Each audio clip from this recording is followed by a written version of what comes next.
नमस्कार दोस्तों, आज मैं आपके सामने प्रस्तुत हूँ ब्रिक्स के बारे में बातें करने के लिए। जैसा कि आप जानते ही हैं, अभी हमारे प्रधानमंत्री मोदी कुछ तीन दिन की यात्रा पर 3 दिन के लिए रशिया की यात्रा पर गए थे कजान। किसकी मीटिंग को अटेंड करने गए थे? ब्रिक्स की मीटिंग को अटेंड करने के लिए गए थे। अब देखिए, हमने नाम सुना ब्रिक्स, तो हमारे दिमाग में आना चाहिए कि ब्रिक्स पहले तो है क्या, क्या क्या इसके एम है और इसको किस लिए बनाया गया। तो हम जानते हैं पहले ब्रिक्स के बारे में। ब्रिक्स क्या है? एक इकोनॉमिकल ऑर्गेनाइजेशन है, एक आर्थिक संगठन है। जिस तरीके से आपने नाम सुना होगा यूरोपियन यूनियन का और सार्क का, आसियान का, इसी तरीके से ब्रिक्स एक समूह बनाया गया जिसमें जो मेजरली कंट्रीज आते हैं वो इनके नाम से ही हैं। बी से आता है ब्राजील, आर से आता है रशिया, आई से आता है इंडिया और सी से आता है चाइना। ये 2006 के अंदर इसका विचार आया था कि इस तरीके से कुछ नेशंस जो है मिलकर वो एक ऑर्गेनाइजेशन बनाए। ठीक है, तो ये इसके फाउंडिंग मेंबर्स थे, चारों कंट्रीज। 2009 में इसकी पहली मीटिंग होती है और वहां पर फैसला लिया जाता है कि इसमें हम एस यानी साउथ अफ्रीका को भी ऐड करेंगे। तो इसको कब ऐड करा गया? 2010 में। ठीक है, इसी के साथ साथ ऐसे ही इनकी मीटिंग्स चलती रही और हर साल इनकी मीटिंग्स होती हैं। तो इससे पहले 2023 में जो मीटिंग हुई उसमें हमने या इन कंट्रीज ने ये फैसला लिया कि इसके अंदर हम और कंट्रीज को ऐड करेंगे, जिसमें से उन कंट्रीज का क्या क्या नाम है, जैसे यूनाइटेड अरब अमाइरेट्स, ये थोड़ी और ये वेस्ट एशिया की कंट्रीज आ जाती हैं। Saudi Arabia, Argentina, Egypt, Ethiopia, इन कंट्रीज को हमने इसमें ऐड करवाया और 2024 में हमने इस बार इनको ऐड कर लिया है। ठीक है, अब मैं आपको बताता हूँ, देखो ब्रिक्स है कितना बड़ा। दुनिया की सबसे ज्यादा मोस्ट पॉपुलेटेड कंट्री इंडिया और चाइना ब्रिक्स का एक हिस्सा है। तो एक्सपेंशन से पहले, इन कंट्रीज के आने से पहले, ये कंट्रीज तो अभी आई हैं, इनके आने से पहले 42% ऑफ वर्ल्ड पॉपुलेशन वो इन कंट्रीज का, इस ब्रिक्स नेशन का हिस्सा रही है। ठीक है, 30% वर्ल्ड का ट्रेड जो है यही कंट्रीज करती हैं। ठीक है, और 25% ऑफ जो ग्लोबल जीडीपी जो है वो यही कंट्रीज क्रिएट करती हैं।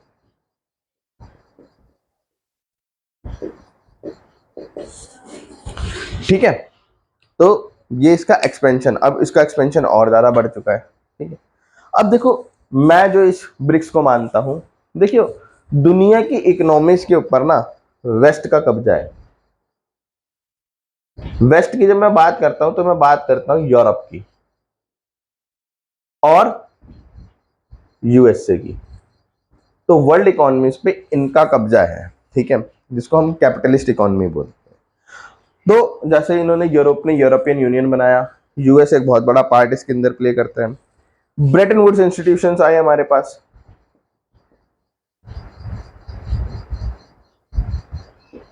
ब्रेटन वुड्स इंस्टीट्यूशंस किसको बोलते हैं? जैसे वर्ल्ड बैंक, जिसको हम आईबीआरडी के नाम से भी जानते हैं, international bank for reconstruction and development, IMF. तो ये कुछ ब्रेटन वुड्स इंस्टीट्यूशंस थे। अब आप जानते हैं कि अगर आपने आईएमएफ से या वर्ल्ड बैंक से पैसा लेना होता है तो इनकी अपनी कुछ शर्तें होती हैं, उन शर्तों को मानना पड़ेगा हमें। ठीक है, ब्रिक्स इसी के लिए ही, इनके अगेंस्ट तो नहीं हम कह सकते, बट इन्होंने एक अपना ऐसा संगठन बनाया है जो इनको कहीं ना कहीं चैलेंज कर रहा है और आज के वर्ल्ड में इसको कर भी रहा है। मैं ये तो नहीं कहूंगा कि ब्रिक्स जो है बिल्कुल इनके बराबर आगे खड़ा हो गया, अभी तो बहुत इनको आगे चलना पड़ेगा, बट हाँ, कहीं ना कहीं ये अपनी प्रेजेंस को फील करवा रहे हैं इनको। ठीक है, तो अब हम जानते हैं कि ब्रिक्स का मेन एम क्या है। अगर आपको इतनी चीज समझ में आ गई ना, तो आप इसके एम को अपने आप थोड़ा सा बता पाओगे। जैसे इसका एम क्या है, ये वेस्ट की जो मोनोपोली है ना ऑफ इकोनॉमिक्स स्ट्रक्चर की और पॉलिटिकली, उसको ब्रेक करना चाहता है ये। ठीक है, तो अब इसको किस तरीके से ब्रेक करेगा, तो हम इसका इंस्टीट्यूशनल अरेंजमेंट समझते हैं कि इसके पास कौन कौन से इंस्टीट्यूशंस हैं। जैसे ब्रिक्स के पास सबसे पहले जो इंस्टीट्यूशन आता है उसको हम एनडीबी के नाम से जानते हैं। ये है न्यू डेवलपमेंट बैंक। अब ये न्यू डेवलपमेंट बैंक जो स्टार्ट हुआ था उस समय 100 बिलियन डॉलर के एक स्मॉल कैपिटल से स्टार्ट किया गया था। ठीक है, ये क्या काम करता है? ये काम करता है इंफ्रास्ट्रक्चर के लिए फंड्स प्रोवाइड करेगा, सस्टेनेबल डेवलपमेंट के लिए फंड प्रोवाइड करेगा। ठीक है, तो जो काम वर्ल्ड बैंक कर रहा था वो काम अब कौन करता है? एनडीबी। किसके लिए? सिर्फ इन कंट्रीज के लिए, इन कंट्रीज को लोन दिया करता है। ठीक है, और एनडीबी ने काफी अच्छा काम किया भी है, जैसे इसने फाइनेंशियल सक्सेसफुल दिखाई है अपने मेंबर कंट्रीज के अंदर, इन्वेस्टमेंट किया है इसने रिन्यूएबल रिसोर्सेज के अंदर, इंडिया में भी करा है, अर्बन डेवलपमेंट में किया है, सोशल इंफ्रास्ट्रक्चर के अंदर किया है, तो काफी ज्यादा सफल रहा है।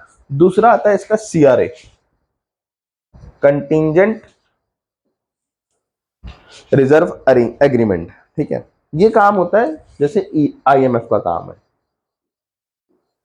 जब कभी इन कंट्रीज की इकोनॉमी डाउन जा रही होगी तो उसको फंड्स कौन प्रोवाइड करेगा? सीआरए प्रोवाइड करेगा, जैसे वेस्ट में कौन करता है? आईएमएफ। तो कहीं ना कहीं मुझे ऐसा लगता है ये वेस्ट की मोनोपोली को खत्म कर रहा है यहाँ पर, वर्ल्ड बैंक की भी और आईएमएफ की भी, दोनों की मोनोपोली को यहाँ पर खत्म कर देगा ब्रिक्स। ठीक है, दूसरा इसका क्या फायदा हुआ है? ब्रिक्स जो है, अब आप इसमें कंट्रीज देखें, दुनिया की दो सबसे बड़ी पॉपुलेटेड कंट्री, सबसे पहली बात, दुनिया की सबसे बड़ी डेमोक्रेसी। ठीक है, रशिया जो एक सुपर पावर रह चुका है। ठीक है, चाइना जो एक इकोनॉमिक बहुत बड़ी इकोनॉमिक पावर है, ब्राजील साउथ अफ्रीका के भी अपने इन्फ्लुएंस है। तो ये कंट्रीज क्या करती हैं? पॉलिटिकली जो एक पॉलिटिकल ब्लॉक बन चुका है अब ये क्या करता है? ये वेस्ट को कहीं ना कहीं चैलेंज करता है। यूनाइटेड नेशंस में ये लोग एक दूसरे की हेल्प करते हैं। ठीक है, तो ब्रिक्स क्या है? पॉलिटिकल इन्फ्लुएंस भी वर्ल्ड ऑर्डर के अंदर बनाने में बहुत ज्यादा अहम भूमिका अपनी निभा रहा है। ठीक है, ब्रिक्स ने अपना एक ऐसा मैकेनिज्म तैयार करा है जो साइंस एंड टेक्नोलॉजी में एक दूसरे कंट्री को हेल्प करते हैं ये। ठीक है, एक फ्रेमवर्क बनाया गया है, टेक्निकल फील्ड्स के अंदर एक दूसरे की ये हेल्प करते हैं। समझ में आ रही है बात? ठीक है, एक मिनट कट करिए। अब देखिए, ये तो हमारे पास ब्रिक्स की अच्छाइयाँ थी। अब हम देखते, देखो हर चीज के साथ दोनों पहलू होते हैं ना, सिक्के के दो पहलू होते हैं, अच्छाइयों के साथ साथ कुछ बुराइयां भी हैं। तो मैं इनको बुराइयां नहीं बोलता, मैं इनको चैलेंजेस बोलता हूँ।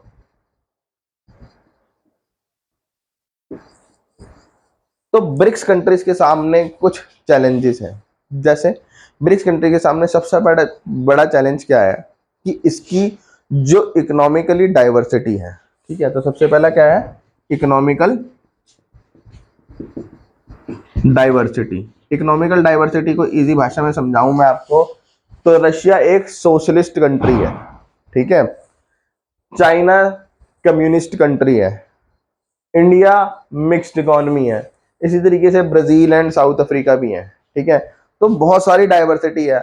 अब यूरोपियन यूनियन की तरह नहीं, वेस्ट की तरह नहीं कि सबकी एक कैपिटलिस्ट इकोनॉमी है, तो वहां पर चैलेंजेस कम हो जाते हैं, यहाँ पर चैलेंजेस ज्यादा हो जाते हैं। जब लोग अलग अलग तरीके के होंगे ना, तो उनको एक साथ लेकर चलना काफी मुश्किल होता है। बट मेरी एक बात आप ध्यान रखना, जब चैलेंजेस ज्यादा होते हैं तो कॉम्प्लेक्सिटी ज्यादा होती है। कॉम्प्लेक्स है ना स्ट्रक्चर इनका, जब कभी भी कॉम्प्लेक्सिटी ज्यादा होगी तो उस चीज की डाइवर्सिफिकेशन होगी, और डाइवर्सिफिकेशन से सस्टेनेबिलिटी बढ़ती है। समझ में आ रही है बात? तो वो चीज उतनी ही ज्यादा सस्टेन रहेगी। तो रादर हम इसको एक चैलेंज समझ कर चलते हैं, और अगर हम इस चैलेंज को अच्छी तरीके से करेंगे तो ये काफी एक सक्सेसफुल नेशन रहेगा। दूसरी जो सबसे बड़ी प्रॉब्लम आती है, सबसे बड़ा चैलेंज आता है, वो आता है जियो पॉलिटिकल राइवलरी है इनकी। इसको मैं एक छोटे से एग्जाम्पल से आपको समझाऊंगा, आपको समझ में आ जाएगा। जैसे इंडिया और चाइना दोनों नेबरिंग कंट्रीज हैं, बट प्रॉब्लम क्या है? इनके पास बॉर्डर इश्यूज है। जैसे अक्साई चीन रीजन हो गया, जैसे अरुणाचल प्रदेश जिसको नेफा कॉरिडोर के नाम से भी हम जानते हैं। आप मेरे को वीडियो के एंड में मैं आपसे क्वेश्चन पूछूंगा इंडिया चाइना से रिलेटेड ही, आप मेरे को वीडियो के एंड में इसका आंसर देना, मैं भी पूछूंगा आपसे। ठीक है, आप कमेंट बॉक्स के अंदर बताना। दूसरा क्या है? जियोपॉलिटिकल राइवलरीज हमने देख ली, टेरिटोरियल डिस्प्यूट्स एक ही बात आ गई हमारे पास, है ना। अब इनके तीसरा हम देखते हैं, इनके जो रिलेशन है वेस्ट के साथ वो बड़े कॉम्प्लेक्स है। अब आप जैसे जानते हैं कि रशिया ने अभी यूक्रेन पे हमला किया हुआ है, तो वेस्टर्न कंट्रीज ने रशिया के साथ ट्रेड एग्रीमेंट सारे कैंसिल कर रखे हैं। इंडिया अभी भी वेस्ट के साथ बहुत ज्यादा ट्रेड करता है। चाइना के balance of payment US west के साथ बहुत ज्यादा है। ठीक है। तो ये ट्रेड बहुत ज्यादा डाइवर्स कर रहे हैं, ठीक है। वेस्ट के साथ इनके रिलेशन बहुत ज्यादा अलग अलग हैं। कोई कंट्री का वेस्ट के साथ अच्छे रिलेशन है, किसी कंट्रीज के साथ वेस्ट के साथ बुरे रिलेशन है, ठीक है। फिर सबसे बड़ा जो चैलेंज मेरे को लगता है पर्सनली ब्रिक्स के अंदर, वो है चाइना की इकोनॉमिक डोमिनेंस।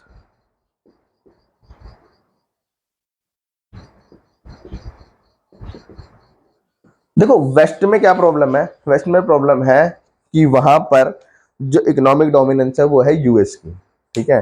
तो वहां पर जो सारी बातें होती हैं, जो पॉलिटिकली बातें भी होती हैं, इकोनॉमिकल फैसले भी लिए जाते हैं, वो यूएस की ही मर्जी से लिए जाते हैं। तो ये आगे जाके ब्रिक्स इस तरीके का इंस्टीट्यूशन ना बन जाए जिसके अंदर सारी बातें जो है किसकी मानी जाए, चाइना की, क्योंकि इसका इकोनॉमिक डोमिनेंस बहुत ज्यादा है। समझ में आ गई बात। तो ये कुछ हमारे पास चैलेंजेस रहे।